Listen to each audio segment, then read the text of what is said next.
I am out for a walk again with my son. Same road, and you can probably hear the little stream that drains the water from our land. It's been raining a lot. This is a response to Sheri's video, and I wanted to respond to a couple of things. I wanted to respond to her response to Galet's video, and to share her response. Basically, I think Galet, her video was a warm, caring, thoughtful response to the bombing in Boston, and to what it might mean to different people here, and if you're trying to build a community, that's exactly the kind of response that helps do that. So I'd like to thank Galet for that, and I'd also like to respond to some thoughts, or to put forward some thoughts that Sheri's video caused me to have in it. I picked up on the idea of personalization and data. Sorry, I'm going to focus on the walk here, as it's kind of nice. And here's some old ash trees on the left-hand side, and there's a spruce wood in on the right-hand side. I mirror Sheri's call for personalisation. I think any educator who's working in a face-to-face environment, and many who are working in e-learning environments, so not all really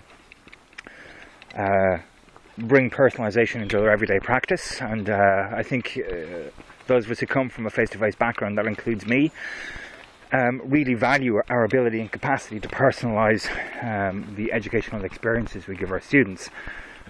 We try to understand who they are, how they want to shape themselves in their world. We try to understand what motivates them and what doesn't motivate them, who they want to be, and the tools that they will need and they want to develop to be that person. We try to understand how they engage with material, tasks, ideas, and try and tailor their experience to best take advantage of that. They may have different learning preferences, they may have particular educational or life experiences, they may have particular ways they prefer of doing things, and we try and bring all of that into our classrooms and create what Gardner called rich lessons that have really rich context and feel, and are rich with material so that they can be engaged with in multiple ways. And I think personalisation is a huge thing. And I think if that's the way we're going, and if we're pushing further and further towards that and using technology to achieve that, as well as face-to-face interactions in person and interactions with one another socially online, then that's a really, really good thing. I do think that data is part of that project. We can't have the project just being qualitative in terms of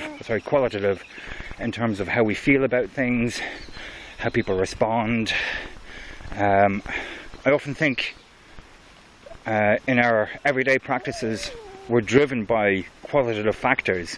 We engage directly with people, we see the smiles in their faces, we see the uncertainty in their eyes, we see their body language, and these are all qualitative things that we use to change our practice. But the quantitative is also really important, and being able to measure it is really important.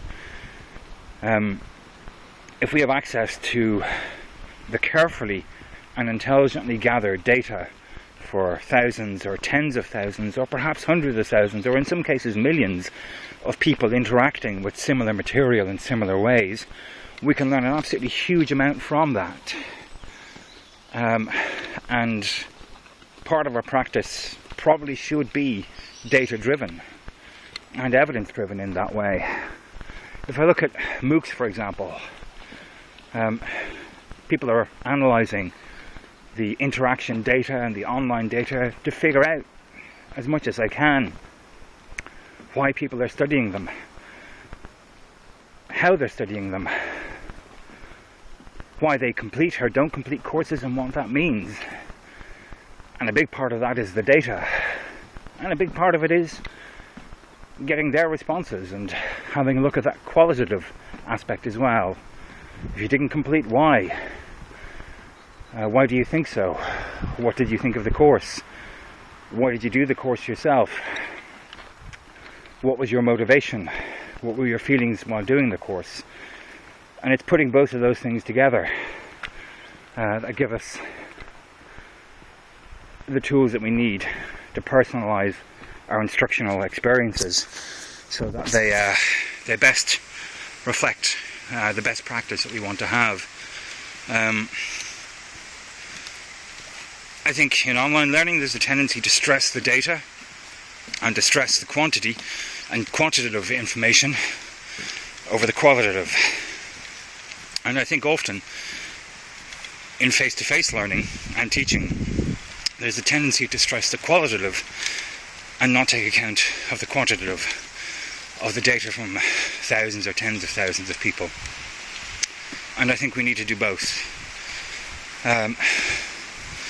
And I guess this is more of a spontaneous response. It's not necessarily an idea that I hold to particularly strongly. It's something I'm feeling around at the moment and trying to gauge and understand and work out what I think in relation to. So thanks, Sheri, for the post, and thanks for giving me an opportunity to think more deeply about this.